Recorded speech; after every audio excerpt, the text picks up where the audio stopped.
ತಾವೇ ಗಮನಿಸಿ ಕಳೆದ ಒಂದು ವಾರದಿಂದ ರಾಜ್ಯದಲ್ಲಿ ನಡೀತಾ ಇರತಕ್ಕಂಥ ವಿದ್ಯಮಾನಗಳು, ರಾಜ್ಯದ ಮುಖ್ಯಮಂತ್ರಿಗಳು ಉಪಮುಖ್ಯಮಂತ್ರಿಗಳು ತಮ್ಮ ಗ್ಯಾರಂಟಿಯಿಂದನೇ ಮತ್ತೆ 20ಕ್ಕೂ ಹೆಚ್ಚು ಸಂಸದರನ್ನ ಗೆಲ್ತೇವೆ ಅಂತೇಳಿ ಭಾಷಣ ಮಾಡ್ತಾ ಇದ್ರು. ಅವರ ಗ್ಯಾರಂಟಿಗಳ ಬಗ್ಗೆ ಸಂಪೂರ್ಣವಾಗಿ ಮರೆತುಬಿಟ್ಟಿದ್ದಾರೆ. ಅದ್ರ ಬಗ್ಗೆ ಚರ್ಚೆನೇ ಮಾಡ್ತಾ ಇಲ್ಲ. ಪೆನ್ ಡ್ರೈವ್ ಬಗ್ಗೆ ನಾವು ಹೆಚ್ಚು ಆಸಕ್ತಿ ಕಾಂಗ್ರೆಸ್ ಸರ್ಕಾರಕ್ಕೆ, ಇಡೀ ಸರ್ಕಾರನೇ ಅದರಿಂದ ಬಿದ್ದಿದೆ. ಹಾಗಂತೇಳಿ ನಾವು ಆ ಘಟನೆ ಏನೇನು ಆಗಿದೆ ಇವತ್ತು ರಾಜ್ಯದ ಜನರ ಮುಂದೆ ಇವತ್ತು ಬಂದಿದೆ, ಇದು ಯಾರೂ ಕೂಡ ಅದು ಪರವಾಗಿ ನಿಲ್ತಕ್ಕಂಥ ಪ್ರಶ್ನೆ ಇಲ್ಲ. ಭಾರತೀಯ ಜನತಾ ಪಾರ್ಟಿ ನಿಲುವು ಸ್ಪಷ್ಟವಾಗಿದೆ. ಪ್ರಜ್ವಲ್ ರೇವಣ್ಣ ಪ್ರಕರಣ ಯಾರೂ ಕೂಡ ಕಾನೂನಿನಿಂದ ತಪ್ಪಿಸ್ಕೊಳ್ಳೋದಕ್ಕೆ ಸಾಧ್ಯ ಇಲ್ಲ. ರಾಜ್ಯ ಸರ್ಕಾರ ಈಗಾಗಲೇ SITನೂ ಕೂಡ ಫಾರ್ಮ್ ಮಾಡಿದೆ, ತನಿಖೆನೂ ಕೂಡ ಪ್ರಾರಂಭ ಆಗಿದೆ. ಈ ವಿಚಾರದಲ್ಲಿ ನಾವು ಯಾರೂ ಸಹ ಅದನ್ನು ಬೆಂಬಲಿಸ್ತಕ್ಕಂಥ ಪ್ರಶ್ನೆ ನಾವಂತಲ್ಲ, ಯಾರೂ ಕೂಡ ಅದು ಬೆಂಬಲಿಸೋಕ್ಕೆ ಸಾಧ್ಯ ಇಲ್ಲ. ಆದರೆ ರಾಜ್ಯ ಸರ್ಕಾರ ಎಲ್ಲೋ ಒಂದು ಕಡೆ ತನ್ನ ಗ್ಯಾರಂಟಿಗಳ ಬಗ್ಗೆ ಭರವಸೆ ಕಳಚಿ ಬಿದ್ದಂತೆ ಕಾಣ್ತದೆ, ಆ ವಿಶ್ವಾಸ ಹೊರಟೋದಂತೆ ಕಾಣ್ತಾ ಇದೆ. ಆಗ ಅದರಿಂದನೇ ಇವತ್ತು ಬಿದ್ದಿರ್ತಕ್ಕಂಥದ್ದು ರಾಜ್ಯದ ಜನರು ಕೂಡ ಮಾತನಾಡ್ತಾ ಇದ್ದಾರೆ. ರಾಜ್ಯ ಸರ್ಕಾರ ಈ ಮಟ್ಟಕ್ಕೆ ಪ್ರಚಾರದಲ್ಲೂ ಕೂಡ ಅದನ್ನೇ ಒಂದು ರಾಜಕೀಯ ಅಸ್ತ್ರವನ್ನಾಗಿ ಉಪಯೋಗಿಸ್ಕೊಳ್ತಾ ಇರ್ತಕ್ಕಂಥದ್ದು ಎಷ್ಟರ ಮಟ್ಟಿಗೆ ಸರಿ ಅಂತೇಳಿ ಮತದಾರರು ಕೂಡ ಪ್ರಶ್ನೆ ಮಾಡ್ತಾ ಇದ್ದಾರೆ.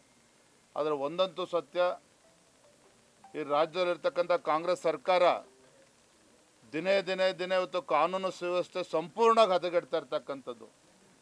ಗುಲ್ಬರ್ಗ ಜಿಲ್ಲೆನಲ್ಲಿ ಕಳೆದ ಒಂದು ವಾರದಲ್ಲೇ 2-3 ಒಂದು ಸೂಸೈಡ್ ಪ್ರಕರಣ ನಡೆದಿದೆ. ಹತ್ಯೆ ಪ್ರಕರಣಗಳು ದಿನೇ ಜಾಸ್ತಿ ಆಗ್ತಾ ಇದೆ. ರಾಜ್ಯದಲ್ಲಿ ಇವತ್ತು ಲವ್ ಜಿಹಾದ್ ಪ್ರಕರಣಗಳು ಕೂಡ ಜಾಸ್ತಿ ಆಗ್ತಾ ಇದೆ. ತಾಯಂದಿರು ಇವತ್ತು ಆತಂಕದಲ್ಲಿದ್ದಾರೆ ಕರ್ನಾಟಕ ರಾಜ್ಯದಲ್ಲಿ. ಇವತ್ತು ಮೊನ್ನೆ ದಿನವೂ ಕೂಡ ಇವತ್ತು ತಡವಾಗಿ ಬೆಳಕಿಗೆ ಬಂದಿರತಕ್ಕಂಥದ್ದು ಹುಬ್ಬಳ್ಳಿ ಧಾರವಾಡದಲ್ಲಿ ಒಬ್ಬ ದಲಿತ ಹೆಣ್ಣು ಮಗಳು ಸದ್ದಾಂ ಹುಸೇನ್ ಅಂತಕ್ಕಂಥವನು, ಅವ್ರ ಹೆಸರನ್ನು ಚೆನ್ನಾಗಿಟ್ಟಾರ ಅವ್ರ ಅಪ್ಪ ಅಮ್ಮ. ಇಂಥ ಒಂದು ನೀಚ ಕೃತ್ಯ ಎಸಗಿರ್ತಕ್ಕಂಥದ್ದು ರಾಜ್ಯ ಸರ್ಕಾರ ಕಣ್ಣು ಮುಚ್ಕೊಂಡು ಕೂತಿರ್ತಕ್ಕಂಥದ್ದು ನೋಡಿ. ನಾವು ಮತ್ತೆ ಈ ವಿಚಾರವನ್ನು ಪ್ರಸ್ತಾಪ ಮಾಡ್ತೀವಿ ಅಂತಲ್ಲ, ಎಲ್ಲೋ ಒಂದು ಕಡೆ ರಾಜ್ಯ ಸರ್ಕಾರ ಪ್ರಜಾಪ್ರಭುತ್ವದ ದೇಗುಲ ವಿಧಾನಸೌಧದಲ್ಲಿ ಪಾಕಿಸ್ತಾನ್ ಜಿಂದಾಬಾದ್ ಘೋಷಣೆ ಕೂಗ್ದಾಗಲೇ, ವಿಧಾನಸೌಧದಲ್ಲಿ ಪಾಕಿಸ್ತಾನ್ ಜಿಂದಾಬಾದ್ ಘೋಷಣೆಗಳು ಕೂಗಿದಂಥ ಸಂದರ್ಭದಲ್ಲಿ ಅಂಥ ದೇಶದ್ರೋಹಿಗಳಿಗೆ ಒದ್ದು ಒಳಗಾಗ್ತಕ್ಕಂಥ ಕೆಲಸ ಮಾಡಬೇಕಾಗಿತ್ತು. ರಾಜ್ಯ ಸರ್ಕಾರ ಮೀನಾಮೇಷ ಮಾಡ್ತಾ ಇದೆ. ಈ ರಾಜ್ಯ ಸರ್ಕಾರದ ನಡವಳಿಕೆ ಏನಿದೆಯಲ್ಲ, ಕೊಲೆ ಆದರೂ ಕೂಡ ಕೊಲೆಗಡಕರನ್ನ ಒಳಗಾಕಬೇಕು ಅಂತ ಹೇಳಿದ್ರೆ 100 ಬಾರಿ ಯೋಚನೆ ಮಾಡ್ತಾರೆ. ಯಾರು ಇವತ್ತು ಲವ್ ಜಿಹಾದ್ ಪ್ರಕರಣದಲ್ಲಿ ಲವ್ ಜಿಹಾದ್ ಅಂತಕ್ಕಂಥ ಕೃತ್ಯದಲ್ಲಿ ಇದ್ದಾರೆ, ಅಲ್ಲಿ ತಪ್ಪಿತಸ್ಥರನ್ನ ಹಿಡಿದು ಹಾಕಬೇಕು, ಒಳಗಾಕಬೇಕು ಅಂತ ಹೇಳಿದ್ರು ಕೂಡ ಅಲ್ಪಸಂಖ್ಯಾತರು ನೋವಾಗ್ತದೆ. ಅಂದರೆ ಈ ಧೋರಣೆ ಏನಿದೆಯಲ್ಲ ಕಾಂಗ್ರೆಸ್ ಸರ್ಕಾರದ ಈ ಧೋರಣೆ, ಅಲ್ಪಸಂಖ್ಯಾತರ ತುಷ್ಟೀಕರಣದ ರಾಜಕಾರಣ ನೀತಿ ಇವತ್ತೇನು ಅನುಸರಿಸ್ತಾ ಇದೆ ರಾಜ್ಯದ ಕಾಂಗ್ರೆಸ್ ಸರ್ಕಾರ, ಸಿದ್ದರಾಮಯ್ಯನವ್ರ ಸರ್ಕಾರ. ಇದೆಲ್ಲೋ ಒಂದು ಕಡೆ ಇತ್ತು ರಾಜ್ಯ ಕೇರಳ ಮಾದರಿಯಲ್ಲಿ ಸಾಗ್ತಾ ಇದೆ. ಲವ್ ಜಿಹಾದ್ ಪ್ರಕರಣಗಳು ದಿನೇ ಹೆಚ್ಚಾಗ್ತಾ ಇದೆ. ಇಂಥ ದುಷ್ಕೃತ್ಯಕ್ಕೆ ಎಸಗ್ತಕ್ಕಂಥ ಈ ದೇಶದ್ರೋಹಿಗಳೇನಿದ್ದಾರೆ, ಮಹಿಳೆಯರ ವಿರುದ್ಧ ಅಪರಾಧ ಮಾಡ್ತಕ್ಕಂಥ ನೀಚ ಕೃತ್ಯಗಳನ್ನೇನು ಮಾಡ್ತಾ ಇದ್ದಾರೆ. ನಾವೇನು ಮಾಡಿದ್ರು ಸಹ ರಾಜ್ಯ ಸರ್ಕಾರ ನಮಗೆ ಬೆಂಬಲ ನೀಡ್ತದೆ. ನಮ್ಮನ್ನ ಯಾರೂ ಕೂಡ ಏನು ಮಾಡೋದಕ್ಕೆ ಸಾಧ್ಯ ಇಲ್ಲ. ನಿರಾತಂಕವಾಗಿ ಲವ್ ಜಿಹಾದ್ ಪ್ರಕರಣಗಳು ನಡೀತಾನೆ ಇದೆ, ಜಾಸ್ತಿ ಆಗ್ತಾನೆ ಇದೆ. ಆದರೆ ಕಾಂಗ್ರೆಸ್ ಸರ್ಕಾರ ಕಣ್ಮುಚ್ಕೊಂಡು ಕೂತಿದೆ. ಇದು ಕೊಲೆಗಡಕರಿಗೂ ಕೂಡ ಒಂದು ರೀತಿ ಇಂಡೈರೆಕ್ಟ್ಲಿ ರಾಜ್ಯ ಸರ್ಕಾರನ ಆಸರೆ ನೀಡ್ತಾ ಇದೆ. ಲವ್ ಜಿಹಾದ್ ಪ್ರಕರಣದಲ್ಲೂ ಸಹ ಎಲ್ಲೋ ಒಂದು ಕಡೆ ಆಗಲೇ ಹೇಳಿದಾಗ ಕೇರಳ ಮಾದರಿ ಇವತ್ತು ನಮ್ಮ ರಾಜ್ಯದಲ್ಲೂ ಕೂಡ ಶುರುವಾಗಿರ್ತಕ್ಕಂಥದ್ದು ಒಂದು ರೀತಿ ಭಯದ ವಾತಾವರಣ ಇತ್ತು. ರಾಜ್ಯದಲ್ಲಿರ್ತಕ್ಕಂಥ ಹಿಂದೂ ಕುಟುಂಬಗಳಲ್ಲಿ ಇವತ್ತು ಭಯದ ವಾತಾವರಣ ನಿರ್ಮಾಣ ಆಗಿರ್ತಕ್ಕಂಥದ್ದು. ಈ ಕಾಂಗ್ರೆಸ್ಸಿನ ಈ ಸರ್ಕಾರದ ಅಲ್ಪಸಂಖ್ಯಾತ ತುಷ್ಟೀಕರಣದ ನೀತಿಗಳು ರಾಜ್ಯದಲ್ಲಿ ಕಾನೂನು ಸುವ್ಯವಸ್ಥೆನೂ ಕೂಡ ಹದಗೆಡೋದಕ್ಕೆ ಕಾರಣ ಆಗಿದೆ. ಲವ್ ಜಿಹಾದ್ ಪ್ರಕರಣಗಳಿಗೂ ಕೂಡ ಜಾಸ್ತಿ ಆಗ್ತಾ ಇದೆ. ಎಲ್ಲಿವರೆಗೂ ಅಂತ ಹೇಳಿದ್ರೆ ನೆನ್ನೆ ಸದ್ದಾಂ ಹುಸೇನನ್ನ ಹಿಡಿಯಕ್ಕೆ ಹೋದಾಗ ಪೊಲೀಸರಿಗೆ ಅವ್ರ ಮೇಲೆ ಆ ಕಬ್ಬಣದ ರಾಡ್ ತೆಗೆದುಕೊಂಡು ಹಲ್ಲೆ ಮಾಡ್ತಕ್ಕಂಥ ಒಂದು ಘಟನೆ ನಡೆದಿದೆ.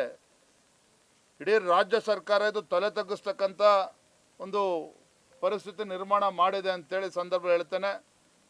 ಮತ್ತು ಅಲ್ಪಸಂಖ್ಯಾತ ದೃಷ್ಟಿಕೋನ ಎಲ್ಲಿವರೆಗೆ ಅಂತ ಹೇಳಿದ್ರೆ ಅವ್ರಿಗೆ ಒ ಬಿ ಸಿನಲ್ಲೂ ಕೂಡ ಇವತ್ತು ಪರಿಶಿಷ್ಟ ಜಾತಿ ಪರಿಶಿಷ್ಟ ಪಂಗಡಗಳಿಗೆ ಇವತ್ತು ಅನ್ಯಾಯ ಮಾಡಿ ಅಲ್ಲಿ ಒ ಬಿ ಸಿಲ್ಲೂ ಕೂಡ ಅವ್ರಿಗೆ ಕೊಡ್ತೇವೆ, ಹಿಂದುಳಿದ ಸಮಾಜಗಳಿಗೂ ಕೂಡ ಅನ್ಯಾಯ ಮಾಡ್ತೇವೆ ಅನ್ನೋ ಮಟ್ಟಕ್ಕೆ ಇವತ್ತೇನು ಹೊರಟಿದ್ದಾರೆ. ಇದೆಲ್ಲದಕ್ಕೂ ಕೂಡ ಮುಂದಿನ ಲೋಕಸಭಾ ಚುನಾವಣೆಯಲ್ಲಿ ಪ್ರಜ್ಞಾವಂತ ಮತದಾರರು ತಕ್ಕ ಉತ್ತರನ ನೀಡ್ತಾರೆ. ಇಂಥ ಒಂದು ಹಿಂದೂ ವಿರೋಧಿ ಸರ್ಕಾರ ಇವತ್ತು ರಾಜ್ಯದಲ್ಲಿ ಏನಿದೆ ಇದಕ್ಕೆ ತಕ್ಕ ಪಾಠವನ್ನು ನೀಡ್ತಾರೆ. ಮತ್ತು ದೇಶದ ಭವಿಷ್ಯದ ದೃಷ್ಟಿಯಿಂದ ಈ ಭಾರತದ ಒಂದು ಸುರಕ್ಷತೆ ದೃಷ್ಟಿಯಿಂದ ಮತ್ತೊಮ್ಮೆ ನರೇಂದ್ರ ಮೋದಿಜಿಯವರು ಪ್ರಧಾನಮಂತ್ರಿ ಆಗಬೇಕು ಅನ್ನೋ ನಿಟ್ಟಿನಲ್ಲಿ ಎಲ್ಲರೂ ಸಹ ಇವತ್ತು ಭಾರತೀಯ ಜನತಾ ಪಾರ್ಟಿ ಜೊತೆ ಕೈ ಜೋಡಿಸ್ತಾ ಇರ್ತಕ್ಕಂಥದ್ದು ನನಗೆ ಸಂಪೂರ್ಣ ವಿಶ್ವಾಸ ಇದೆ.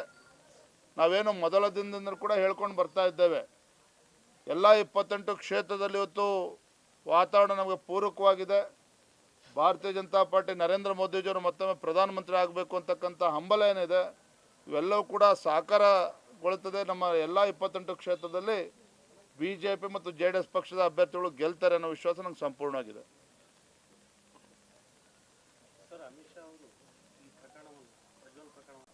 ಅಮಿತ್ ಶಾ ಅವರು ಇನ್ನೊಂದು ಮಾತನ್ನು ಕೂಡ ಇನ್ನೊಂದು ಹೇಳಿಕೆಯನ್ನು ನೀವು ಗಮನಿಸಬೇಕು. ಇಂಥ ಪ್ರಕರಣದಲ್ಲಿ ಭಾರತೀಯ ಜನತಾ ಪಾರ್ಟಿ ಬೆಂಬಲಿಸ್ತಕ್ಕಂಥ ಪ್ರಶ್ನೆ ಉದ್ಭವ ಆಗೋದಿಲ್ಲ, ಅದನ್ನು ಸ್ಪಷ್ಟವಾಗಿ ಹೇಳಿದ್ದಾರೆ. ನಾನು ತಮ್ಮ ಮೂಲಕ ರಾಜ್ಯದ ಮುಖ್ಯಮಂತ್ರಿಗಳಿಗೆ ಉಪಮುಖ್ಯಮಂತ್ರಿಗಳಿಗೆ ಕೇಳೋದಕ್ಕೆ ಇಚ್ಛಪಡ್ತೇನೆ. ಈಗ ಬರ್ತಾ ಇರ್ತಕ್ಕಂಥ ಮಾಹಿತಿಗಳು ನೋಡಿದ್ರೆ ಈ ಪೆನ್ ಡ್ರೈವು ಕಾಂಗ್ರೆಸ್ ಸರ್ಕಾರಕ್ಕೆ ಮುಂಚಿತವಾಗಿ ಸಿಕ್ಕಿತ್ತು. ಮೊದಲ ಹಂತದ ಚುನಾವಣೆ ಮುಗಿಯ ತನಕ ಕಾಯ್ದು ಕೊನೆ ಒಂದಿನ ಇದ್ದಂಗೆ ಬಿಡುಗಡೆ ಮಾಡಿಸಿದ್ದಾರೆ ಅಂತಕ್ಕಂಥ ಚರ್ಚೆಗಳು ಕೂಡ ರಾಜ್ಯದಲ್ಲಿ ನಡೀತಾ ಇದೆ. ಇದಕ್ಕೆ ರಾಜ್ಯದ ಮುಖ್ಯಮಂತ್ರಿಗಳು ಈ ಸರ್ಕಾರ ಉತ್ತರವನ್ನು ನೀಡಬೇಕು ಅನ್ನುವ ಭ್ರಮೆನಲ್ಲೇ ಕಾಂಗ್ರೆಸ್ನವ್ರು ಇದ್ದಾರೆ. ಇವತ್ತು ಜನ ನೋಡ್ತಾ ಇರ್ತಕ್ಕಂಥದ್ದು, ಮತದಾರರು ನೋಡ್ತಾ ಇರ್ತಕ್ಕಂಥ ನರೇಂದ್ರ ಮೋದಿಜಿಯವರು ಮತ್ತೊಮ್ಮೆ ಪ್ರಧಾನಮಂತ್ರಿ ಆಗಬೇಕು ಅನ್ನುವ ಒಂದು ವಿಚಾರ. ಹಾಗಾಗಿ ಇದು ಯಾವ ಪ್ರಕರಣ, ಇಂಥ ಪ್ರಕರಣ ಯಾವುದೂ ಕೂಡ ಈ ಚುನಾವಣೆ ಮೇಲೆ ಪರಿಣಾಮ ಬೀರೋದಿಲ್ಲ. ನಮ್ಮ ಭಾರತೀಯ ಜನತಾ ಪಾರ್ಟಿ ನಿಲುವನ್ನು ಮತ್ತೆ ಹೇಳ್ತೇನೆ, ನಮ್ಮ ನಿಲುವು ಸ್ಪಷ್ಟವಾಗಿದೆ. ಯಾವುದೇ ಕಾರಣಕ್ಕೂ ಈ ವಿಚಾರದಲ್ಲಿ BJP ಬೆಂಬಲಿಸ್ತಕ್ಕಂಥ ಪ್ರಶ್ನೆನೇ ಇಲ್ಲ. ಯಾರು ತಪ್ಪನ್ನು ಎಸಗಿದ್ದಾರೆ ಅದನ್ನು ಅನುಭವಿಸ್ತಾರೆ.